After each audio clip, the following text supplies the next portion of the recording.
आत्मीय परिजनों नमस्कार। आज का विषय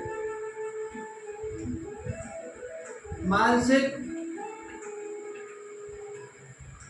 परेशानी, जिसे हमें मेंटली टेंशन भी बोल सकते हैं। लक्ष्य का भटकाव, बिना लक्ष्य के किसी चीज के लिए तैयार होना, मेहनत करना, यही देखा गया गत रविवार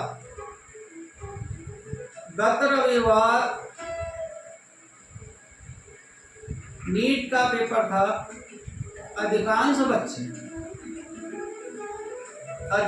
बच्चे जिन्हें अच्छी मेहनत करते हुए भी सफलता प्राप्त करने के आसार नजर नहीं आ रहे।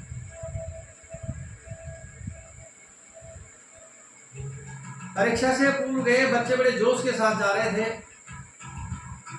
लेकिन आत्मविश्वास इतना कमजोर था कि अधिकांश बच्चों के चेहरे पर उदासी और एक भाव था, पता नहीं क्या होगा। अंग्रेजी में बोले तो कॉन्फिडेंस जीरो। कॉन्फिडेंस के नाम से उनमें कतई मतलब लेश मात्र भी वो नहीं था कि फुल कॉन्फिडेंस के साथ कि नहीं हमारा सिलेक्शन होगा। ऐसा क्यों होता है? क्या कारण है कि हम पर्याप्त मात्रा में मेहनत करते हुए, तैयारी करते हुए भी, बच्चा पूरे साल तैयारी करता है, इवन दिन तैयारी ही नहीं करता है, 2-3 साल से भी तैयारी करते हैं कई लोग, बच्चे लोग, फिर भी असफलता को सिरोधार्य करना पड़ता है। आफ्टर ऑल ऐसा क्यों होता है? आत्मविश्वास की, क्योंकि जब तक हम आत्मविश्वास डेवलप नहीं करेंगे, आत्मबल डेवलप नहीं करेंगे, मनोबल डेवलप नहीं होगा।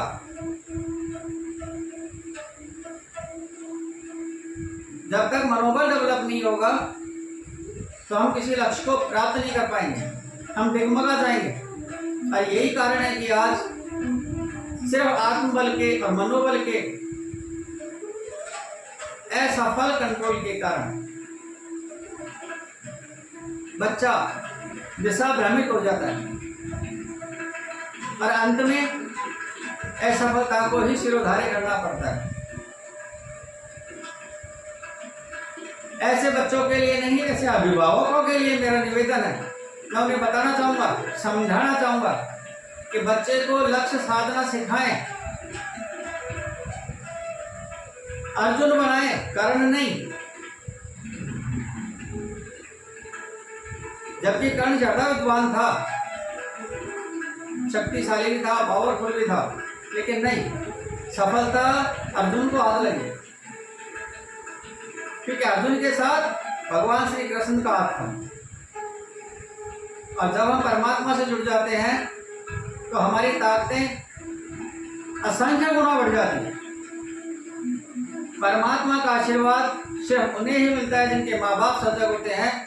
माँ बाप बच्चे के लिए प्रार्थना करते हैं, बच्चे को सही समय पर समुचित उसकी व्यवस्था, खान पान, रहना सहना, उठना बैठना, पढ़ाई की समुचित व्यवस्था करते हैं। बार बार भटकाव आने पर भटकने नहीं देते।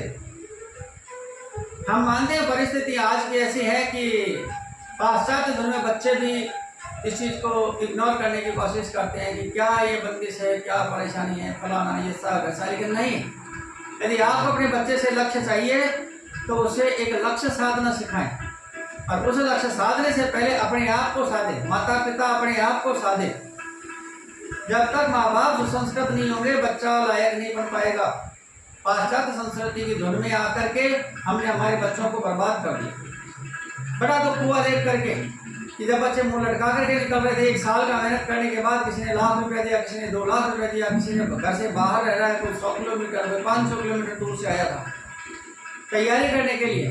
साल भर से वो बाहर पड़े हुए थे, हॉस्टल में रह रहे थे, पीजी में रह रहे थे, माँ बाप से दूर, भाई बहन से दूर, रिश्तेदारों से दूर, कोई त्योहार से दूर, संस्कृति से दूर, सिर्फ पढ़ाई, लक्ष्य का पढ़ाई था।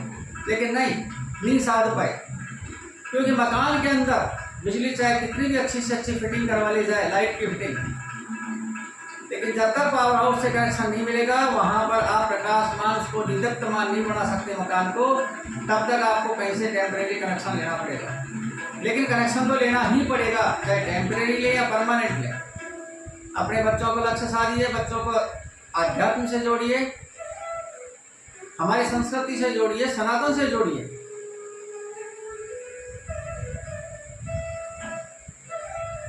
विचार आपका है, प्रयास हमारा है, बता सकते हैं, कह सकते हैं, सोचना आपको है। बच्चा बीए करने के बाद, एमए करने के बाद, एक डिग्री लेने के बाद बेरोजगार घूमता है, भाई सो क्यों? क्या बेरोजगारी के लिए आपने उसको तैयार किया था? लेकिन नहीं, आपका लक्ष्य सिर्फ एक डिग्री हासिल करवाना।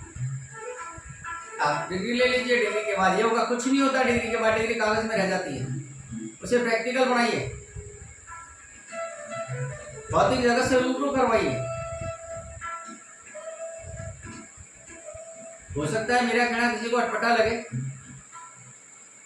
लग सकता है, कोई बड़ी बात नहीं है, लेकिन प्रयासरत रहिए, अपने बच्चों को बचपन से ही संस्कारों से जोड़िए, निश्चित सफलता मिलेगी। और सफलता से जोड़ने के लिए मात्र बच्चे के लिए 5 मिनट का एक समय अवश्य दीजिए। रामचरितमानस की एक चौपाई अभूतपूर्व नुस्खा है, जांचा परखा हुआ है। प्रतिदिन प्रातः ब्रह्म मुहूर्त में शौचादि से निवृत्त होकर के अपने आसन पर, अपने इष्ट देव के मंदिर में जाएं, जिसकी भी आप पूजा करते हैं, और एक चौपाई, मात्र एक चौपाई बुलवाएं, 5 बार उससे प्रतिदिन बुलवाएं। क्यों? बच्चा है, पढ़ाई में उसे समय चाहिए, इसलिए ज्यादा समय वक्त नहीं दे पाएगा, लेकिन 5 बार उस चौपाई को अवश्य बुलवाएं, प्रातः और शाम को, पढ़ाई से पूर्व। सुबह प्रातः ब्रह्म मुहूर्त में, शाम को पढ़ाई करने से पूर्व। और वो चौपाई है, जेहि पर कृपा करहि जनु जानी, कवि पर रुधिर नचावहि वाणी। क्या? जेहि पर कृपा करहि जनु जानी, कवि पर रुधिर नचावहि वाणी, मोल सुधारहि सो सब भांति, जास कृपा नहीं कृपा आघात। इस चौपाई का कंठस्थ हो जाएगी 5 बार प्रतिदिन पढ़ेगा तो। पेपर देने से पूर्व एक बार इस चौपाई का पठन करें और श्री राम जी का नाम लेकर के पेपर दे करके आए। मैं कहता हूं अवश्य सफलता सिरोधार्य मिलेगी। प्रयास करिएगा, आपको यदि लाभ मिलता है, लक्ष्य हासिल होता है, तो अपने अन्य परिजनों को, इष्ट मित्रों को बताइएगा। और आपको लगता है कि चैनल के माध्यम से आपको कोई ज्ञानवर्धक सामग्री प्राप्त होती है जो आपके और आपके परिवार के लिए